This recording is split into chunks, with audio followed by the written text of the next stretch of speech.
Kyiv पर रूस के हमले के बाद यूक्रेन ने मॉस्को पर पलटवार कर दिया। जेलेंस्की ने यह दावा किया कि उनकी सेना ने 500 से ज्यादा ड्रोन हमले किए और इस हमले में मॉस्को तेल रिफाइनरी को नुकसान पहुंचा, जबकि 4 लोगों की मौत की खबर है। यूक्रेन के इस हमले की बात करें तो यह कीव पर किए गए हमले के बाद पहला हमला है। रूस के हमले में कीव में 24 लोगों की मौत हुई थी।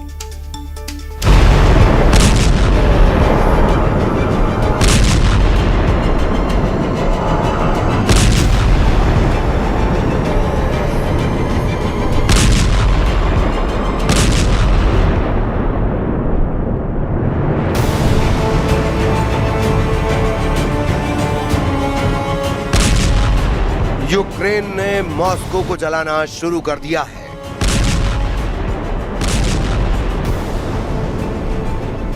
रूस का दिल, पुतिन की सत्ता का सबसे मजबूत किला, लेकिन अब वही मॉस्को ड्रोन धमाकों से कांप उठा है।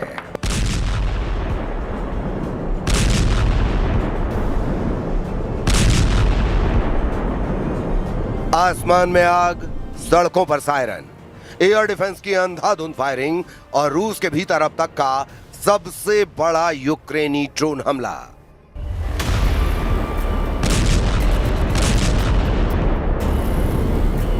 यूक्रेन ने 500 से ज्यादा ड्रोनों से मॉस्को और उसके आसपास हमला किया। ऑयल डिपो, एयरबेस, सैन्य ठिकाने, सब कुछ निशाने पर थे।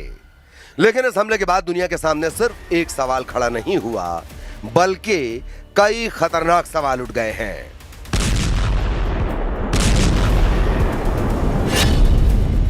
क्या पुतिन ने अब सीधे ज़ेलेंस्की को खत्म करने की तैयारी कर ली है? क्या कीव के पावर सेंटर अब क्रेमलिन के नए टारगेट पर हैं? क्या पुतिन ने जिस परमाणु हथियार का परीक्षण किया वो सीधे कीव पर गिरा देंगे? जंग के 4 साल बाद भी पुतिन की सेना यूक्रेन को हरा नहीं सकी है। हालात ये हैं कि 3 महीने में रूस की सेना जितनी बढ़त हासिल करती है, सिर्फ 1 महीने में ही ज़ेलेंस्की की सेना हिसाब बराबर कर देती है।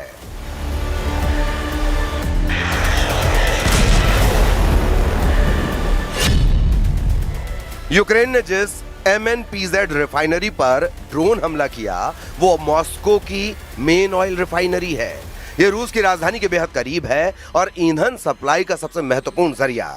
इस रिफाइनरी से सिविल और मिलिट्री दोनों जरूरतें पूरी होती हैं।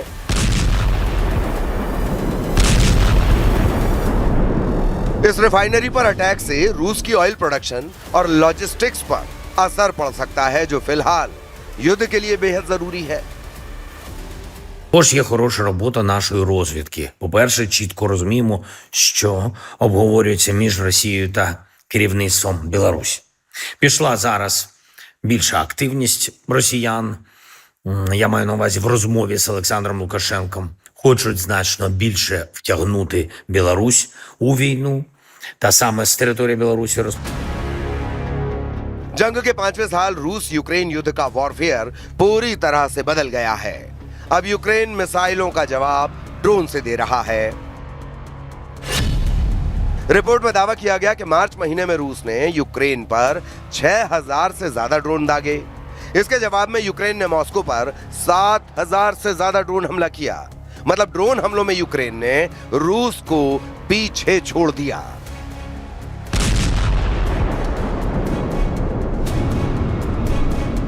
हालांकि अप्रैल में रूस ने यूक्रेन पर ड्रोन हमलों की बमबार्डिंग कर दी। ज़ेलेंस्की ने दावा किया कि 13-14 मई के दौरान रूस ने 1500 से ज्यादा ड्रोन और 50 से ज्यादा मिसाइलें कीव और आसपास के इलाकों में दागी। रूस ने यूक्रेन पर ऐसा हमला किया जिसने पूरे युद्ध की दिशा बदल दी। कीव की रात को आग के समंदर में बदल दिया।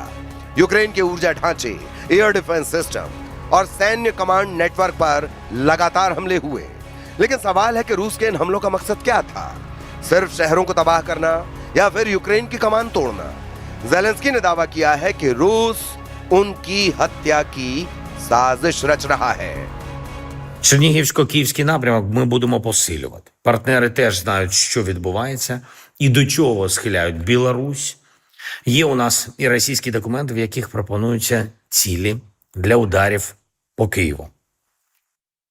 Удари по Києву і по інших наших містах, по політичних та військових об'єктах. Де може यूक्रेनी खुफिया एजेंसियों का दावा है कि रूस अब फैसला लेने वाले ठिकानों को निशाना बना रहा है।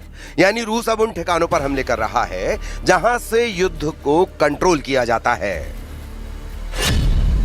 राष्ट्रपति कार्यालय, कमांड बंकर, सुरक्षा नेटवर्क और सत्ता का पूरा ढांचा। तो पुतिन ज़ेलेंस्की को दुनिया से काट देना चाहते हैं। युद्ध की शुरुआत से ही ज़ेलेंस्की कई बार अपनी हत्या की साजिश का दावा कर चुके हैं। कभी वैगनर नेटवर्क, कभी रूसी एजेंटों, तो कभी अंदरूनी साजिश के दावे। लेकिन अब तस्वीर और खतरनाक हो चुकी है, क्योंकि अब युद्ध सिर्फ जमीन पर नहीं, आसमान में लड़ा जा रहा है। अब इंसान नहीं, मशीनें मौत चुन रही हैं। और सबसे बड़ा डर यही कि क्या किसी दिन एक ड्रोन सीधे कीव के राष्ट्रपति परिसर तक पहुंच जाएगा। Де може бути керівництво армії, уряд і тут по Банковій? Давно вони виношують цей план. Зараз після Ірану знову активізувались, шукають, де ми знаходимось, де ми буваємо, і так само по інших людей з українського керівництва, з розвідки, наших спеціальних служб. Дехто там в Москві так і не зрозумів, що українці ніколи не здадуть свою незалежність і в будь-якому випадку на Банковій.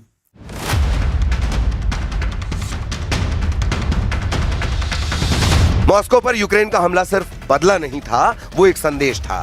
अगर कीव जल सकता है तो मॉस्को भी सुरक्षित नहीं। यूक्रेन के ड्रोन अटैक के बाद रूस के अंदर कई एयरपोर्ट बंद करने पड़े। एयर डिफेंस सिस्टम पूरी रात एक्टिव रहा और मॉस्को के लोगों ने पहली बार महसूस किया कि युद्ध अब उनके दरवाजे तक पहुंच चुका है।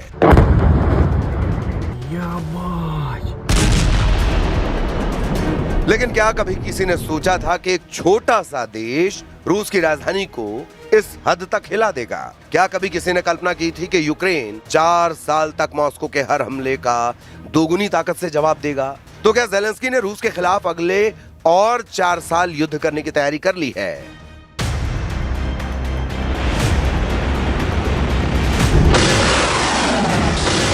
लेकिन इस जंग में पुतिन भी पीछे हटने के मूड में नहीं दिख रहे। खुफिया रिपोर्ट के मुताबिक रूस के पुराने मिसाइल स्टॉक तेजी से खत्म हो रहे हैं और अब नई बनी KH-101 क्रूज मिसाइलें सीधे फैक्ट्री से युद्ध में भेजी जा रही हैं। यानी हथियार भी बन रहे हैं और तुरंत दागे भी जा रहे हैं। तो क्या रूस अब युद्ध के दबाव में जंग लड़ रहा है? क्या लंबा युद्ध पुतिन पर भारी पड़ रहा है? क्योंकि दूसरी तरफ अमेरिका ने रूसी तेल से जुड़ी राहत हटाकर आर्थिक दबाव और बढ़ा दिया है। रूस का बजट घाटा बढ़ रहा है, प्रतिबंध बढ़ रहे हैं। बावजूद इसके पुतिन लगातार अपने सुपर वेपन दिखा रहे हैं। हाल ही में रूस ने RS-28 सरमत मिसाइल का परीक्षण किया। करीब 18,000 रेंज वाली ये मिसाइल लगभग पूरी दुनिया के किसी भी हिस्से तक पहुंचने की क्षमता रखती है। रूस का पोसाइडन सुपर टॉर्पीडो ऐसा परमाणु हथियार जो अंडर वॉचर लंबी दूरी के टारगेट को तबाह कर सकता है। रूस की एवनगार्ड हाइपरसोनिक मिसाइल सिस्टम जो अपने टारगेट तक 32,000 किलोमीटर प्रति घंटे की रफ्तार से पहुंच सकता है।